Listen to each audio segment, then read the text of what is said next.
যারা চেঞ্জ করেছে তাদেরকে একটা সময় বিগিনিংয়ে বলা হতো পাগল। আপনি যদি আপনার লাইফে আপনার বন্ধুদের মধ্যে পাগল না হন, আপনি আগাতে পারবেন না। আপনি যদি জব করেন, আপনার মেধাটা একটা জায়গায় আটকে যাবে। চাকরির থেকে ব্যবসা অনেক গুরুত্বপূর্ণ যদি তুমি করতে পারো। When you become a boss, আর আপনার যদি সেই ট্যালেন্ট থাকে, তো আপনি চাইলে 4টা-5টা মডিউল নিয়ে কাজ করতে পারবেন। সবাই যদি বিদেশে চলে যায়, তাহলে আসলে দেশে থাকবে কারা? আপনি একাই করতে পারেন। কেননা আপনি একটা ছোট স্টুডিও নেন, যেখানে আপনি আরো 2টা আপনার মতো ফ্রেন্ডকে নিয়ে আসেন, যে আমরা 3জন মিলে একটা কাজ করি, আমরা যদি এটা সেল করে একটা প্রফিট আসে, আমরা একটা ভাগাভাগি করে পোর্শন অনুযায়ী নেই। এই যে ব্যবসা শুরু হলো, এখন ছোট্ট একটা রুম থেকে ব্যবসা শুরু করে ওই 3জন ফ্রেন্ড মিলে যখন এটা আস্তে আস্তে বড় হয়ে যাবে, তখন 3জন ফ্রেন্ডের আন্ডার আরো 30 জন লোক কাজ করবে। বাংলাদেশের আমাদের যারা তরুণ উদ্যোক্তা চিন্তা করছে ব্যবসায় আসবে, আইটিতে আসবে, তাদের আসলে কি জিনিসপত্র শিখে বা কি স্টেপ নিয়ে আসা উচিত? যারা ভবিষ্যতে এই আইটি ইন্ডাস্ট্রিতে তার কেরিয়ার করতে চায়, অথবা চাকরি করতে চায়, অথবা ব্যবসা করতে চায়, তাদের এই সময় থেকে কি করা উচিত? বাংলাদেশের প্রেক্ষাপটে আমার কোন জিনিসটা শেখা উচিত আইটি ফিল্ডে, আর যদি ইন্টারন্যাশনাল ফিল্ডে হয় তার কোন স্কিলটা নেওয়া উচিত? আসসালামু আলাইকুম সবাইকে, আমি লুৎফর রহমান রকিব আবার হাজির হয়েছি একজন গেস্টকে নিয়ে, যার কাছ থেকে শুনবো আইটি জগতে বিশেষ করে কি কি জিনিসপত্র চলাফেরা করছে বাংলাদেশে, কোনটা গুরুত্বপূর্ণ, কোনটা এই মুহূর্তে ফলো করা উচিত। এবং একটু বলে রাখা ভালো, উনি কিন্তু ট্রান্সপোর্টেশন ইন্ডাস্ট্রি বা ট্রান্সপোর্টেশন নিয়ে ইকোসিস্টেম পুরোটাকে অনলাইনে কিভাবে করা যায় সেই জিনিসটা নিয়ে কাজ করছেন। আপনারা জানেন বাংলাদেশে ট্রান্সপোর্টেশন সিস্টেমে ইকোসিস্টেম যেটা আমরা আগে পরে জেনেছি বিভিন্ন কোম্পানি তৈরি করেছেন, তার মধ্যে ওনার সিস্টেমটাও একটি অন্যতম ভূমিকা রাখছে। আজকে জানার চেষ্টা করব আলামিন ভাইয়ের কাছ থেকে আসলে উনি কিভাবে কি চিন্তা করছেন বাংলাদেশের আইটি ইন্ডাস্ট্রি নিয়ে। কারণ আরেকটু বলে রাখা ভালো, আলামিন ভাই কিন্তু বাংলাদেশে সিএক্সও গ্লোবাল সার্টিফাইড একজন মানুষ, যিনি কিনা ঢাকা ইউনিভার্সিটির আইবিএ থেকেও এই ডিগ্রিটি নিয়েছেন। এছাড়াও ওনার বিগত জীবনে উনি বিদেশে পড়ালেখা করেছেন এবং তার অভিজ্ঞতাও কিন্তু আজকে আমরা শোনার চেষ্টা করব, কেন উনি বিদেশ থেকে ফিরে আসলেন এবং বাংলাদেশে আইটি ইন্ডাস্ট্রিকে নেতৃত্ব দেওয়ার জন্য কাজ করছেন। আলম ভাই কেমন আছেন? আলহামদুলিল্লাহ ভাই, আপনি কেমন আছেন? আছি ভাই, আলহামদুলিল্লাহ। আজকে আমরা চেষ্টা করব আপনার কাছ থেকে পুরো জিনিসগুলো বের করে নিয়ে আসার। আমি জানি আপনি বিদেশে পড়ালেখা করেছেন, বিদেশে পড়ালেখা করা অবস্থায় কি চিন্তা করলেন যে বাংলাদেশে ফিরে আসতে হবে, এবং বাংলাদেশে ফিরে এসে আপনি সেটেল হওয়ার চেষ্টা করলেন আবার আইটি ইন্ডাস্ট্রিতে, এবং আইটি ইন্ডাস্ট্রির বিভিন্ন সংগঠনের সাথে জড়িত, এটা আমি জানি। এই যে বিষয়গুলো নিয়ে আপনি কাজ করেন এবং আপনি একটি ট্রান্সপোর্টেশন ইকোসিস্টেম নিয়েও কাজ করেন, এই জিনিসপত্র করতে গিয়ে আজকে আমাদের দর্শকদের জন্য শেয়ার করবেন, বিশেষ করে তরুণ যারা উদ্যোক্তা হতে চায়, তরুণ যারা আইটি ইন্ডাস্ট্রি এবং বাংলাদেশে বিভিন্ন ফিল্ড নিয়ে কাজ করে, তারা আসলে কিভাবে আপনার কাছ থেকে বা আমাদের কাছ থেকে বেনিফিট পেতে পারে। থ্যাংক ইউ রাকিব ভাই। আসলে আমি আপনাকে অনেক ধন্যবাদ জানাচ্ছি আজকে আমাকে এখানে আমন্ত্রণ করার জন্য। তো আপনি যেটা বললেন যে আপনি কি মনে করে বিদেশ থেকে চলে আসলেন, সো আমি জাস্ট একটু বলি যে আমি 7 ইয়ার্স ইউকেতে ছিলাম, স্টাডি শেষ করে ওইখানে কিছুদিন কর্মজীবন পালন করি। বেসিক্যালি আমি শুরু থেকেই আপনার কাজের সাথে জড়িত ছিলাম। আমি আমার নিজের পড়াশোনার খরচটা নিজেই ওইখান থেকে আর্ন করে কোনো মতো শেষ করেছি। তো আমার কাছে সবসময় মনে হতো যে দেশে যে কিছু করব, বিদেশে পড়ে থেকে অন্যের জন্য খেটে আসলে লাভ নেই। তো ওই চিন্তা থেকেই আসলে আমি একটু পাগল টাইপের মানুষও যদি বলেন, তো আমি ওইখান থেকে চিন্তা করলাম যে পড়াশোনা শেষ করে দেশে আসি। দেশে আসার পরে অনেক আত্মীয় স্বজন সবার কাছ থেকে শুনতে হলো, তুমি বোকা, কেন চলে আসছো, বিদেশেই সেটেল হওয়া যায়। সত্যি সত্যি আমারও কাছে এখন এই মুহূর্তে দর্শকদের উদ্দেশ্যে বলে রাখি, আমার কাছে মনে হচ্ছে এই মুহূর্তে বোকা, কারণ কেউ এত সুন্দর লাইফ রেখে দেশে আসে না। বাট এইটারই রহস্যটা আপনি আজকে উন্মোচন করবেন, কেন আপনি ওই সময় আসলেন। দেখেন, সবাই যদি বিদেশে চলে যায়, তাহলে আসলে দেশে থাকবে কারা? তো আমি ছোটোবেলা থেকেই সেলফ ডিপেন্ডেন্ট, সেলফ মেড বলতে পারেন। তো পড়াশোনা যখন নিজে করতে পেরেছি ইউকেতে, যেখানে কোনো আত্মীয় স্বজন ছিল না, কোনো কাছের মানুষ ছিল না, তখন মনে হলো যে দেশ তো আমার, আমি দেশে যেও কিছু করতে পারবো। ওই চিন্তা করলাম যে দেশে চলে আসি। দেশে চলে আসলাম, অনেকের অনেক কথা শুনলাম, কিছুদিন চুপ ছিলাম। অ্যান্ড আমার যেহেতু ম্যানেজমেন্টের উপর পড়াশোনা ছিল, যে ভাবলাম কিছু ম্যানেজমেন্টের মানে ব্যবসা করি। কিন্তু বাংলাদেশে ঢুকে তখন বুঝলাম যে আসলে ব্যবসাটা হবে না, করোনা চলে আসলো এর মধ্যে। তো ইউকেতে বসেই যখন ট্রান্সপোর্ট নিয়ে মানে দেখতাম, আমরা ট্রান্সপোর্টে যাতায়াত করতাম, ওইখানে মোস্ট অফ দ্য টাইমই আপনার ক্যাশলেস, আর সব কিছু অনলাইনে, লাইনে দাঁড়ানোর কোনো টেনশন নাই, কোনো কিছু নেই, আপনি অনলাইনে যেটা ভালো লাগে সেটা করতে পারছেন। তো সবসময় মনে হতো যে আমরা ওরকম কিছু করি। তো Booking.com দেখতাম, যেখানে আপনি রুম থেকে শুরু করে যাবতীয় সব কিছু ভাড়া নিতে পারছেন। এক দেশ থেকে আরেক দেশে যে আপনি এয়ারপোর্টে গাড়ি নিয়ে চলে যেতে পারছেন আপনার দেশ থেকে বুক করে।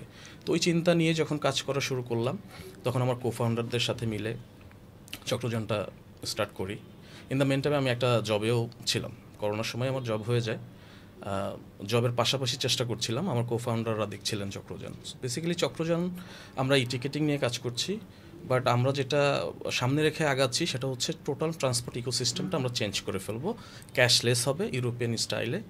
আমাদের দেশে একটু টাফ আমি জানি, বাট তারপর আমরা চেষ্টা করে যাচ্ছি। আপনি ইউকেতে বসে চিন্তা করেছেন যে বাংলাদেশে এরকম একটা ক্যাশলেস আপনার ইকোসিস্টেম তৈরি করবেন, যেখানে মানুষ কোনো রকম টাকা পয়সা ছাড়া জাস্ট অনলাইনে টিকিট কাটবে, যেটা আমরা জানি বাংলাদেশে আরও অনেকেই স্টার্ট করেছে। এই যে আপনি একটা মানে অনেকগুলো কিন্তু কোম্পানি আপনার আগেই কিন্তু এস্টাবলিশ কোম্পানি বাংলাদেশে বা এই টাইপের টেকনোলজি নিয়ে কাজ করছে। আমার এই প্রশ্নটা হলো আমাদের যেন তরুণ উদ্যোক্তারা এটা বুঝতে পারে, বিকজ অফ আপনি তরুণ হিসাবে ব্যবসা করেছেন এবং রিস্ক নিয়েছেন, কারণ এই মার্কেটটা তো একটা বড় মার্কেট, কারণ এর থেকে অলরেডি আপনার আগেও অনেকেই বাংলাদেশে বিজনেস করছে। আপনি সেই জিনিসটাই বাংলাদেশে ইমপ্লিমেন্ট করার চেষ্টা করছেন, যেটা অলরেডি মার্কেটে অলরেডি আপনার থেকেও বড় হয়। এটা কি চিন্তা করে ওই সময় বা কোন অ্যাঙ্গেল থেকে যে এটা বিজনেস সাকসেস হবে বা এই স্টার্টআপটা একটা সাকসেস পর্যায়ে যাবে, এটা কোন অ্যাঙ্গেল থেকে আপনি চিন্তা করেছেন?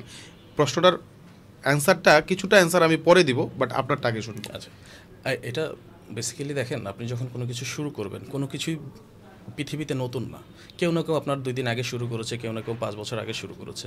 সবাই যে সাকসেসফুল হচ্ছে তাও না।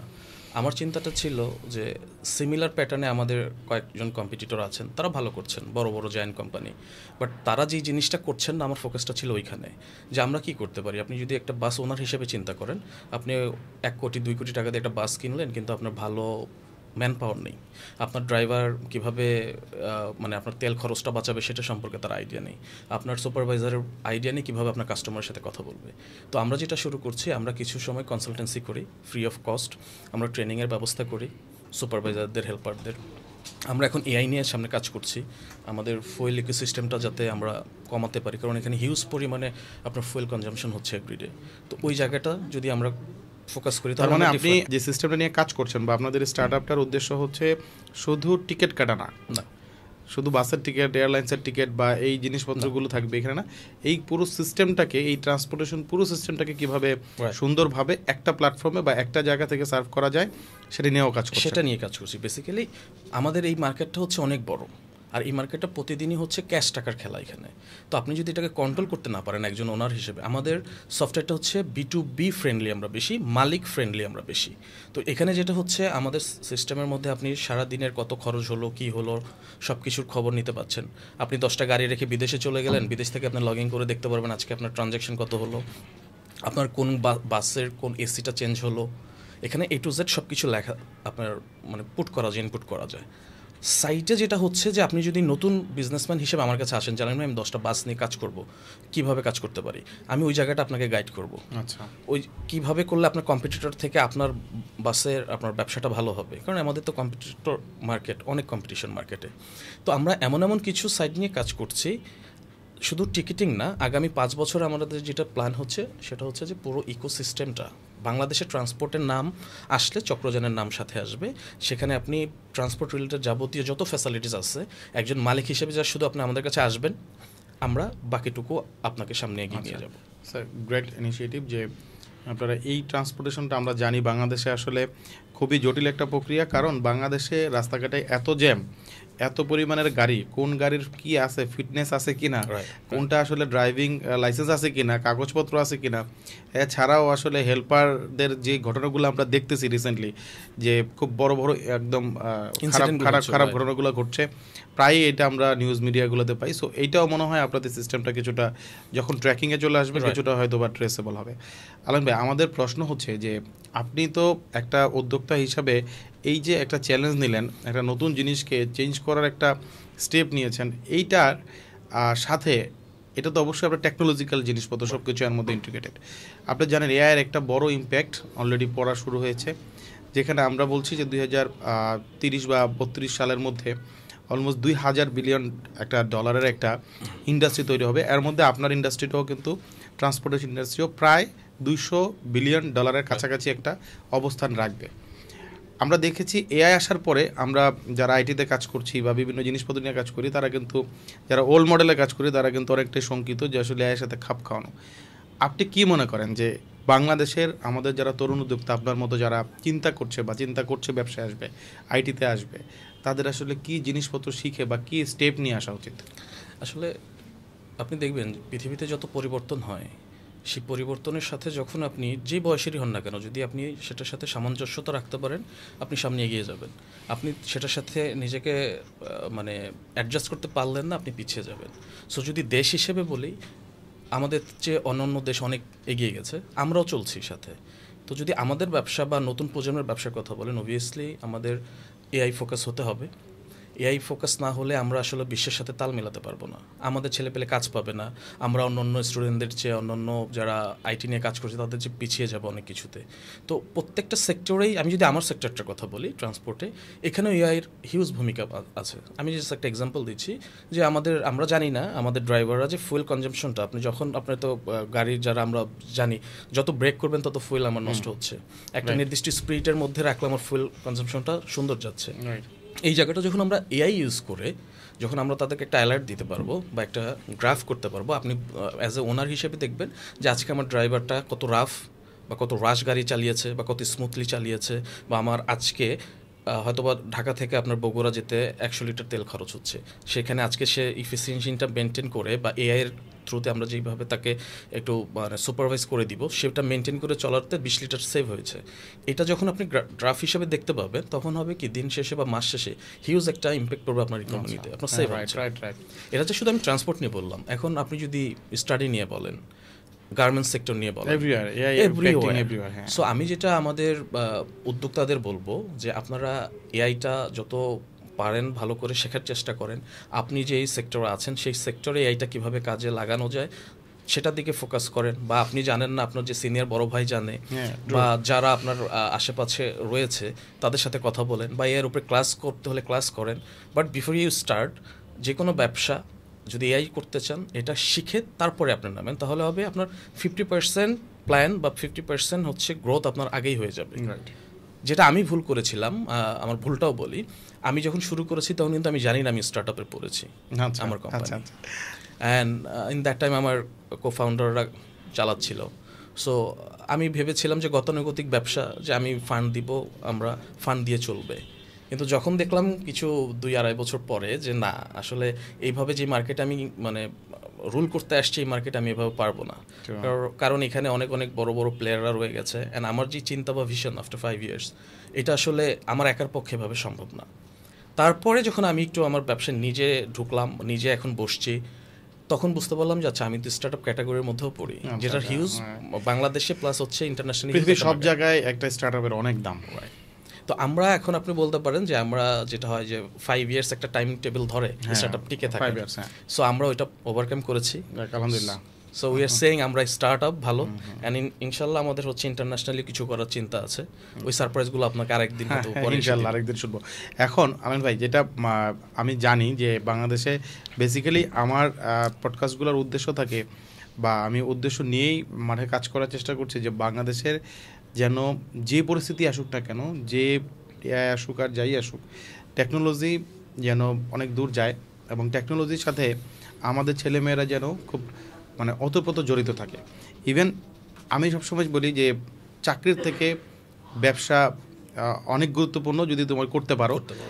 এখানে আমার প্রশ্ন হলো, আপনার একটা রিসেন্টলি একটা নিউজ লাইভ হয়েছে যেখানে চাকরি করব না চাকরি দেব, এই জায়গাটাতে আমার খুব আমি পড়তেছিলাম, ইন্টারেস্টিং লাগছে। আপনি যদি একটু আমাকে বলেন যে আসলে এইটার কি বোঝানোর চেষ্টা করছেন বা কি আসলে ছিল এটার মূল উদ্দেশ্য? আসলে দেখেন, দুনিয়া যারা চেঞ্জ করেছে তাদেরকে একটা সময় বিগিনিংয়ে বলা হতো পাগল। আচ্ছা, ট্রু। এখন আপনি যদি আপনার লাইফে আপনার বন্ধুদের মধ্যে পাগল না হন, আপনি আগাতে পারবেন না। আপনার একটু চিন্তা করে দেখেন, স্কুল লাইফের আপনার সব ফ্রেন্ডরা কিন্তু এখন আপনার সাথে নেই না। ওইখানে কারা এখন একটু ভালো পর্যায়ে আছে? যারা একটু পাগল ছিল, যারা একটু অন্যমনস্ক ছিল, যারা একটু আড্ডা কম দিয়েছে, যারা সবসময় বড় ভাইয়ের সাথে চলেছে। ভাই একটু বলে নিই, আমার সাথে মিলে যাচ্ছে আপনার কথাগুলা। আমিও কিন্তু সেম মানে এই ফরম্যাটে আমার কাছাকাছি যারা আছে তারা শুনলে বলবে যে না একদম থ্যাংক ইউ, মিলে গেছে। এখন এটা কিন্তু সব গুণী লোক, আমি গুণী বলবো না আসলে, এটা হচ্ছে সব পাগল লোকের বৈশিষ্ট্য যে তারা একটু ডিফারেন্টলি চিন্তা করে। আজকের চিন্তা যেটা আপনি এখনই করছেন যে ভাই আর 5 বছর হতে এই তো অনেক কিছু হয়ে যাবে, অনেক কিছু হয়ে যাবে। সো আপনি এখন থেকেই রিয়েলাইজ করছেন, এখন থেকেই চাচ্ছেন যে আমাদের পরবর্তী জেনারেশন যাতে এটাকে অ্যাডপ্ট করতে পারে, যেটার উদ্যোগ আপনি নেওয়ার নিয়েছেন। চেষ্টা করছি। সো আমি আপনাকে আসলে এক কথায় একটু ছোটখাটো পাগলই বলবো আমার মতো। আসলে ভাই So, থ্যাংক ইউ। আমরা যেটা চিন্তা করি এ করলাম যে চাকরি করব না, চাকরি দেব।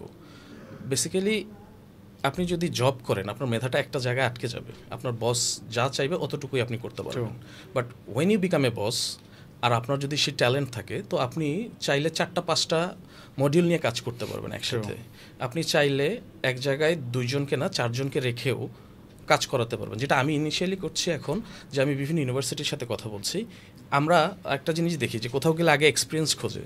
এখন একটা ছেলে অনার্স পাস করে বের হয়েছে, তার এক্সপিরিয়েন্সটা আপনি কোথায় পাবেন যদি আপনি তাকে ইন্টার্ন করার সুযোগ না দেন? ইন্টার্ন না থাকলে কোত্থেকে পাবে? তো আমরা যেটা করছি যে প্রথমেই আমার কথা হচ্ছে, আমার এখানে যারা আসবে ইউ আর ওয়েলকাম। ফ্রেশার আরও বেশি ওয়েলকাম, কারণ ওকে আপনি শেখাতে পারবেন। অ্যান্ড একটা টাইমের পরে 6 মাস 1 বছর পরে সে আমার এখানেই থেকে যাচ্ছে, আবার যার পছন্দ হচ্ছে না সে অন্য জায়গায় আমার এক্সপিরিয়েন্সটা দিয়ে কাজে লাগাতে পারছে। তো বেসিক্যালি আমাদের এই সমাজটাকে ইকোনমিক্যালি গ্রো করার জন্য হলে আমাদের মতো এই মানুষগুলো লাগবে যারা চাকরির পিছিয়ে দৌড়াবে না, শুধু চাকরি দেবে।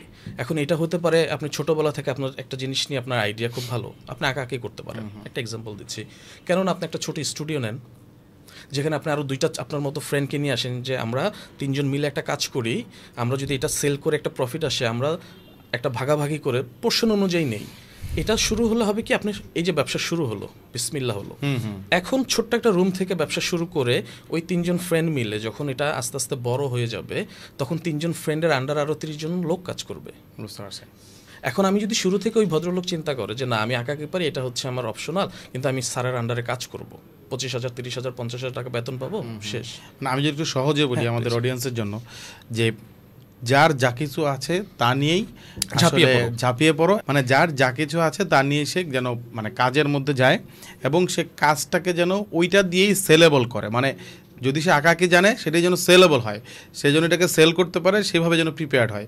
তাহলে কি হবে, যে ছোট থেকে যদি কেউ ওই কাজটাকে সেলেবল মানসিকতা নিয়ে তৈরি হয়, তাহলে আস্তে আস্তে যখন সে একটা পর্যায়ে যাবে, তাহলে কিন্তু তার আর চাকরি বা অন্যান্য দিকে চাইলেও মন চাইলে যাবে না। সে ওইটাকেই সেল করে বা তার জানার জিনিসগুলোকেই সেল করে সে নিজে স্বাবলম্বী হবে, এবং সে মনে হয় বুঝতেও পারবে না কখন সে আসলে ব্যবসায়ী বা এই লেভেলে পরিণত হয়েছে। আলামিন ভাই, আমি একটা জাস্ট প্রশ্ন করি, আপনার উত্তরে সহজ হবে। আপনি এই যে সিএক্সও গ্লোবাল, আপনি মানে যেই জায়গাটা বা সিএক্সও যেই প্রোগ্রামটা, আইবিএও সিএক্সও ফোরামটা আপনি আপনি চালাচ্ছেন, বা আরও যারা আছে এখানে, এটা থেকে মানে আসলে কি মেসেজ দিতে চান মানুষকে? মানে কারণ আইটির এখানে আমরা জানি 400-500 আইটি কোম্পানি যারা এখানে একসাথে সমন্বয় হয়েছে, এখানে আপনি একটা নেতৃত্ব পর্যায়ে আছেন এই মুহূর্তে। তো এই জায়গায় আপনার উদ্দেশ্যটা কি, বা আপনি কি চান যে আগামী 2 থেকে 5 বছরের মধ্যে বাংলাদেশের আইটি ইন্ডাস্ট্রি এখন কিছুটা ভঙ্গুর পর্যায়ে আমরাও জানি, কারণ বেসিসের অবস্থা, অন্যান্য জায়গাগুলা, রাজনৈতিক অবস্থা সব কিছু মিলে, আমার ইক্যাবের একটা অবস্থা, তো সব কিছু মিলে আমাদের কিন্তু এই ইন্ডাস্ট্রিটা অনেক দূর যাওয়ার কথা। মাঝখানে এই যে একটা ঝামেলা বা এই সময়টা একটা ঝামেলার মধ্যে আমরা পার করতেছি, এই সময়টাকে কি মনে করেন যে আইটি কোম্পানিগুলোর আসলে কিভাবে আগানো উচিত, এবং যারা ভবিষ্যতে এই আইটি ইন্ডাস্ট্রিতে তার কেরিয়ার গড়তে চায়, অথবা তার নিজের চাকরি করতে চায়, অথবা ব্যবসা করতে চায়, তাদের এই সময় থেকে কি করা উচিত? আচ্ছা, আমি একটু দর্শকদের উদ্দেশ্যে বলি, রাকিব ভাইও একজন সার্টিফাইড সিএক্সও আমাদের সাথেরই। সো বেসিক্যালি আমাদের এই প্রোগ্রামটা ছিল ওয়ার্ল্ড ব্যাংকের থ্রুতে, আইবিএ এর তত্ত্বাবধানে। তো আমরা এখান থেকে প্রায় 350 জন সার্টিফাইড সিএক্সও বের হয়েছি। তো আমাদের একটা ফোরাম আছে, আইবিএ সিএক্সও ফোরাম। আনফর্চুনেটলি বা ফর্চুনেটলি বলবো, সেটার হচ্ছে জেনারেল সেক্রেটারি এখন আমি, রাকিব ভাই আছেন, আরও অনেকেই আছেন আমাদের সাথে যারা কাজ করছেন। তো আমাদের আসলে যে চিন্তাটা রাকিব ভাই বললেন যে এটা দিয়ে আসলে কীভাবে সামনে আগানো যায়, কী করা যায়, তার আগে বলবো যে যেটা বলেছেন যে এখন আসলে একটু ভঙ্গুর অবস্থা আমাদের অবস্থা, যেহেতু দেশের অবস্থা একটু অন্যরকম। তবে আমাদের এই ফর্মটা থেকে যারা আমরা একত্রিত হয়েছি সবার সাথে কমিউনিকেশন হচ্ছে, অ্যান্ড সবাই এক একটা জায়গার সিইও যাদের আন্ডার অনেক মানুষ কাজ করছে, অ্যান্ড সবাই আইটি রিলেটেড আমরা। তো এটা নিয়ে আমাদের ফিউচার কিছু প্ল্যানও আছে সিএক্সও ফোরামের, যেখানে আমি আসলে না বললেই না, সম্মানের সহিত আমি আমাদের স্যারদের কথা স্মরণ করব, আইবিএস স্যাররা যারা আমাদের সবসময় সাপোর্ট দিয়ে যাচ্ছেন, এটা আপনিও পার্সোনালি ভালো জানেন। তো স্যারদেরকে নিয়েই আমাদের এই ইন্ডাস্ট্রিতে ভালো কিছু করার। সো আমরা ওয়েট করছি একটু প্রপার সময়ের। আর ইন দ্য মেন টাইম আমরা অনেকের সাথে কথা বলে যাদের যে প্রবলেমগুলো ফেস করছে বর্তমানে আইটিতে, সেই প্রবলেমগুলো আমরা ফাইন্ড আউট করার চেষ্টা করছি। তো একে একে করে আমরা সেই প্রবলেমগুলো সলভ করে যাব। নতুন যেই ব্যবসায়ীরা বা নতুন যেই ভাইয়েরা আপনারা ব্যবসা করতে চাচ্ছেন আইটিতে বা কিছু করার জন্য চেষ্টা করছেন, সবার প্রথমে বলবো যে আপনারা সিনিয়রদের কাছ থেকে আগে পরামর্শ নেন, সিনিয়রদের কাছ থেকে শেখেন। 6 মাস 2 মাস হোক আপনার তাদের সাথে চলেন, তাদের ব্যবসাটা কাছ থেকে দেখেন। আমি যেই মানে মিস্টেক বলবো না, আমি যেই জায়গাটা থেকে শিখেছি আমার একটু সময় লেগেছে। সেটা হচ্ছে যে আমি শুরু থেকে যদি একদম অতপ্রত জড়িত থাকতাম বা আমি যদি সিনিয়রদের সাথে এই ব্যবসাটা নিয়ে একটু কথা বলতাম, তাহলে হয়তো আমি একটু সামনে আরো ইজি হতো আপনার জন্য কাজ করা। বাট আমি থেমে থাকার মানুষ না, চলছি। তবে আপনারা সিনিয়রদের সাথে কথা বলতে হবে। রাকিব ভাই আছেন বা এই ইন্ডাস্ট্রিতে আরও যারা বড় বড় মানুষ আপনারা যাদেরকে চেনেন, তাদের কাছে যান। আই বিলিভ সবাই ভালো মানুষ, সবাই আপনাদেরকে হেল্প করবে। আপনার পরিকল্পনাটা বলুন, এটার সাথে অন্য অন্য কোন ভাইয়ের ব্যবসাটা রিলেটেড, তার সাথে ওইভাবে যে কথা বলতে হবে। আমার মনে হয় 2 মাস যদি কেউ ফোকাস করে তাহলে সে তার গোলটা বুঝতে পারবে যে actually he is in right track or not. প্রথমে আমার ফাইন্ড আউট করতে হবে যে আমি যেটাতে যাচ্ছি এটা আসলে ঠিক আছে কিনা। আমার মাথায় 2টা বা 3টা ব্যবসা থাকতে পারে। আমি রাকিব ভাইয়ের সাথে কথা বলে দেখলাম যে না, রাকিব ভাই এখানে স্ট্রাগল করছে বা রাকিব ভাই বলতেছে যে এই ব্যবসাটা আমিন ভাই এই 6 মাসে হবে না। তখন আমি এটাকে প্ল্যান বিতে নিয়ে আসলাম। এখন প্ল্যান বিতে যেটা ছিল সেটা আমরা প্ল্যান এতে নিয়ে আসলাম। এখন আমি আরেকটা ভাইয়ের কাছে আমি গেলাম। তো এইভাবে হবে কি 2টা-3টা ব্যবসা থেকে যে অ্যাকচুয়ালি আমি রাইট ট্র্যাকে কিনা। Once you are in right track, আপনার যদি সেখানে 3 মাস সময়ও লাগে, তাও আমি বলবো যে একটু রাইট ট্র্যাকে যাওয়ার জন্য আপনি সময়টা নিয়ে যান। 3 মাসের যেটা মনে হচ্ছে লস, এই লসটা ওভারকাম হয়ে যাবে খুব কুইকলি। একটা প্রশ্ন মাথায় আসছে আপনার সাথে কথা বলতে বলতে। ধরেন আমি এই মুহূর্তে XYZ কোন একটা বিশ্ববিদ্যালয়ে আমরা CSC-তে পড়ালেখা করছি, বাংলাদেশ। আপনি তো বিদেশেও পড়ালেখা করেছেন, 2টার কম্পেয়ার করেই বলবেন যে আমি ধরে নিলাম ড্যাফোডিলেই এই মুহূর্তে BSc করছি অথবা কম্পিউটার সায়েন্সে আমি পড়ালেখা করছি, লোক লাইক সেম। এখন এই বাংলাদেশের প্রেক্ষাপটে আমার কোন জিনিসটা শেখা উচিত আইটি ফিল্ডে, যেহেতু আমি আইটিতে পড়ালেখা করছি? আর যদি ইন্টারন্যাশনাল ফিল্ডে হয়, আপনি দেশের বাইরেও পড়ালেখা করেছেন, সেই পার্সপেক্টিভে ইউকেতে বা যদি ইউরোপে বা আমেরিকাতে যেখানেই থাকুক, তার কোন স্কিলটা নেওয়া উচিত? একটা সুন্দর প্রশ্ন করেছেন।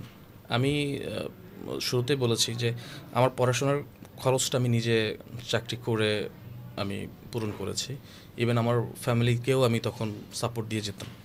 তো এই জায়গাটা হয় আমি স্টুডেন্টদের উদ্দেশ্যে বলবো, যেটা রাকিব ভাই বললেন, যদি আমি বাংলাদেশে পড়াশোনা করে আইটি নিয়ে, সর্বপ্রথম হচ্ছে আপনি যেই বিষয়ে পড়াশোনা করেন না কেন আপনার চাকরি বা সেই রিলেটেড কোনো কাজে ঢুকতে হবে, সেটা হোক পার্ট টাইম হোক ফুল টাইম। কারণ আমি যদি আমার এক্সপিরিয়েন্সটা দিই, আমার 4 বছরের পড়াশোনার সাথে সাথে আমার 4 বছরের ওয়ার্কিং এক্সপিরিয়েন্সও আছে। কারণ আমি ডে 1 থেকে কাজ করেছি আমার ম্যানেজমেন্ট স্কিলের উপরেই। তো এটাতে কি হবে, একটা ছেলে যখন গ্র্যাজুয়েশন করে বের হবে 4 বছর পরে, সে বলতে পারবে যে না, আমি রাকিব ভাই কোম্পানিতে আমি 4 বছর ছিলাম পার্ট টাইমে। কারণ স্টুডেন্টে ফুল টাইম চাকরি করার সুযোগ নেই। সো পার্ট টাইমও যদি হয়, আমি বলবো যে পার্ট টাইমে আপনি আপনার পড়াশোনা যেটার উপর করছেন সেটার রিলেটেড যে কোনো একটা কাজে ঢোকেন। কেউ ফ্যাশন ডিজাইনিংয়ে পড়ছে, সে ওই রিলেটেড কোনো একটা কাজে ঢুকে যাক, তাহলে হবে সার্টিফিকেট শুধু আসবে না, 4 বছর পরে আপনি এইটার থ্রুতে, কেউ 4 বছর আপনার ফ্রেন্ড চাকরি করেনি, সে 25,000 টাকা বেতনে ঢুকবে। ইন দ্য সেম টাইম আপনি চাকরি করেছেন পার্ট টাইম, পড়াশোনা শেষ, আপনার বেতন হয়ে যাবে 1 লাখ টাকা। সো বাংলাদেশের ক্ষেত্রে আমি একই কথা বলবো। আর বিদেশে যেটা হয় বাই ডিফল্ট, যদি আপনি খুব রিচ না হন, আপনি শিল্পপতির ছেলে পেলে যদি না হন, তাহলে আপনার কাজ করতেই হবে। আচ্ছা, তো কাজ করতে গেলে যেটা হয়, আপনার অটোমেটিক এক্সপিরিয়েন্স চলে আসে। আসলে বই পুস্তকে পড়ে আর যদি সেটা আপনি মানে বাস্তব জীবনে কাজে না লাগান, এটা ভাই বেশি দিন থাকে কোনো লাভ নাই। তো এটা কিন্তু খুব সহজ সূত্র। দেখেন, আমাদের দেশে শুধুমাত্র পার্ট টাইম জব করে, মানে আপনি পড়ালেখার পাশাপাশি পার্ট টাইম জব করবেন, এইভাবে কোনো হাইলাইট কোনো জায়গায় নাই। আপনি বিদেশে যে জায়গায় পড়ালেখা করেন ওখানে কিন্তু বলা থাকে, এবং আমাদের স্টুডেন্টরাও জিজ্ঞেস করে যে ভাইয়া কত ঘন্টা মানে কাজ করা যায়। তার মানে কিন্তু পৃথিবীর সব জায়গায় এটা প্রচলন আছে যে আপনি সবাই তার মানে কাজ করে, অলমোস্ট অপশন করা আছে। হ্যাঁ, স্টুডেন্ট হিসাবে যারা আসলে যায় তারা কিন্তু চাইলে কাজ করতে পারে, এবং উন্নত কান্ট্রি কিন্তু এটাকেই মিন করে যে ভাই তুমি কাজও করো পড়ালেখাও করো। বাংলাদেশে হয়তো বা এটা প্রচলন এক সময় হবে, আশা করি সামনে। আমি মানে আপনার এই প্রোগ্রামের থ্রুতে সবাইকেই বলবো, যারা দেখছেন, আপনাকেও বলছি রাকিব ভাই, আপনি ব্যবসায়ী মানুষ, আপনার এখানেও শুরু করেন। পার্ট টাইমের একটা অপশন যেটা আপনি বললেন আমাদের আসলে- আছে ভাইয়া, আমি আচ্ছা, আমি একটু জানাই আচ্ছা, রাখি, আমাদের আছে, আমাদের বিভিন্ন কনসার্নে অলমোস্ট আমরা প্রচুর মানুষকে ইন্টার্ন করার সুযোগ দেই।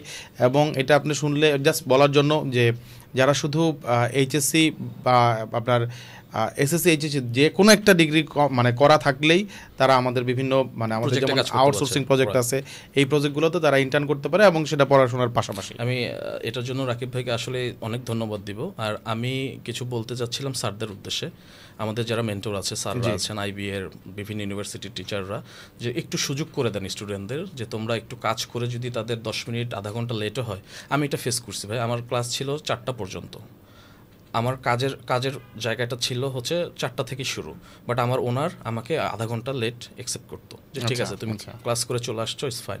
আবার অনেক সময় আমার ক্লাসে ঢুকতে রাত পর্যন্ত কাজ থাকতো, সকাল আবার 9টার সময় ক্লাস, বাস দিয়ে যে কাজে ঢুকতে মানে ক্লাসে ঢুকতে 15 মিনিট লেট হতো।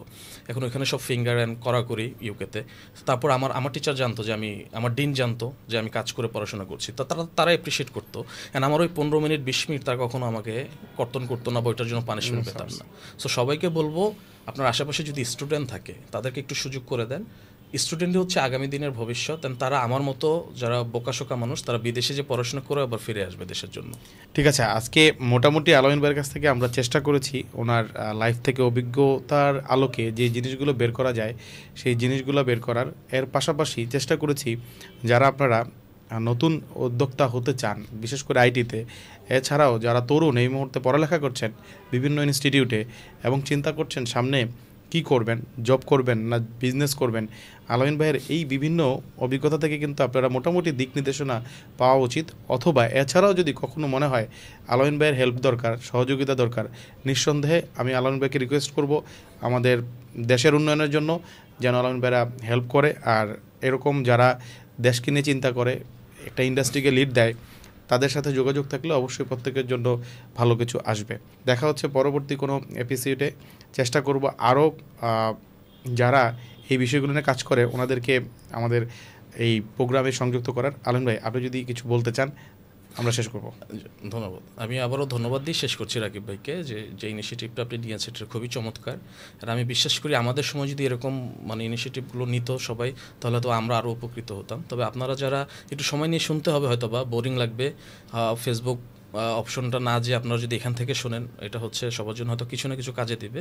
অ্যান্ড আবারও ধন্যবাদ রাকিব ভাই, আপনি এটা চালিয়ে যান। আমার মনে হয় অ্যাটলিস্ট যদি 10 জন থেকে একজনও যদি আমাদের কথা শুনে তার লাইফে কাজে লাগে, এটাই আমাদের জন্য বড়। সেটাই ভাই আমাদের চাওয়া, এবং আমরা সবাই চাই সবার উপকৃত হোক। আমরা চাই দেশ উন্নয়নের দিকে যাক এবং ভালো থাকুক। দেখা হচ্ছে সবার সাথে আবার নেক্সট কোনো প্রোগ্রামে। আসসালামু আলাইকুম।